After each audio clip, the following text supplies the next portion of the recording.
জাগিৰোডত বিজেপিৰ বৃহৎ নিৰ্বাচনী প্ৰচাৰ সভা। উপস্থিত ৰাষ্ট্ৰীয় অধ্যক্ষ নীতিন নবীন। 52 নম্বৰ জাগিৰোড বিধানসভা সমষ্টিত বিজেপি প্ৰাৰ্থী পীযুষ হাজৰিকা আৰু মিত্ৰজোঁটৰ প্ৰাৰ্থীসকলৰ হৈ জাগিৰোডত সোমবাৰে এখন বিশাল জনসভা সম্বোধন কৰে বিজেপিৰ ৰাষ্ট্ৰীয় অধ্যক্ষ নীতিন নবীনে।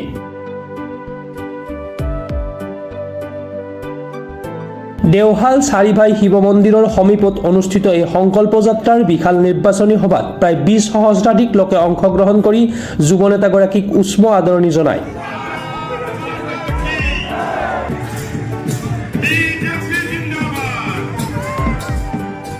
ভাষণ প্ৰসংগত নৰেন্দ্ৰ মোদী চৰকাৰে উত্তৰ পূৰ্বাঞ্চলৰ বাবে আগবঢ়োৱা বিভিন্ন উন্নয়নমূলক কামৰ খতিয়ান দাঙি ধৰে।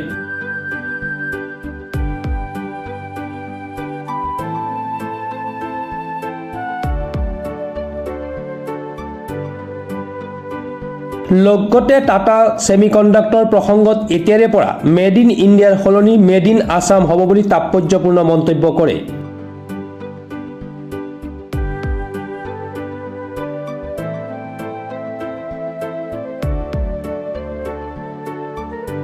একেদৰে জাগিৰোড সমষ্টিৰ প্ৰাৰ্থী পীযুষ হাজৰিকাই আদৰণি ভাষণ ৰাখি অসমৰ সহস্ৰাধিক উন্নয়নৰ স্বাৰ্থত পুনৰবাৰ বিজেপি মিত্ৰজোঁটৰ প্ৰাৰ্থীক আশীৰ্বাদ দিবলৈ গুহাৰি জনায়।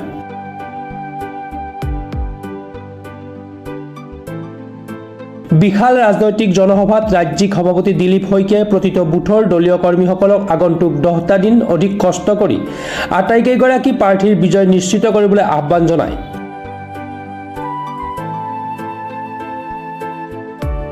আনহাতে এই বিশাল জনসভাত উপস্থিত থাকে মৰিগাঁও, ঢিং, লাহৰীঘাট, ৰহা, ডিমৰীয়া আদি সমষ্টিৰ প্ৰাৰ্থীসকল।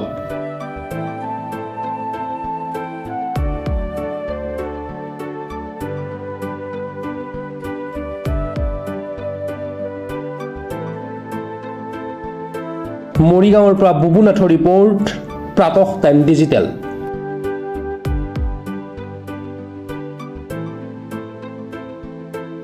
অসমৰ সংবাদ জগতখনৰ বাবে এক সুখৰ খবৰ। আপোচবিহীন ৰাইজৰ কণ্ঠ সাপ্তাহিক কবচ পুনৰ এবাৰ অসমৰ ৰাইজৰ মাজলৈ।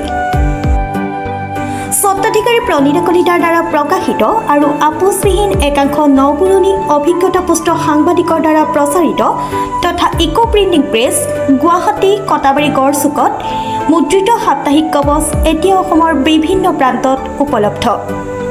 আমাৰ ঠিকনা মুখ্য কাৰ্যালয় অসম ফৰেষ্ট স্কুল, হৰি মন্দিৰ পথ, গুৱাহাটী আৰু উপ কাৰ্যালয় Kalita market, Bijoynagar, Kamrup, Assam. Mobile number হৈছে 9435114666 70024728113। আমাৰ ইমেইল আইডি হৈছে kobos2025@gmail.com।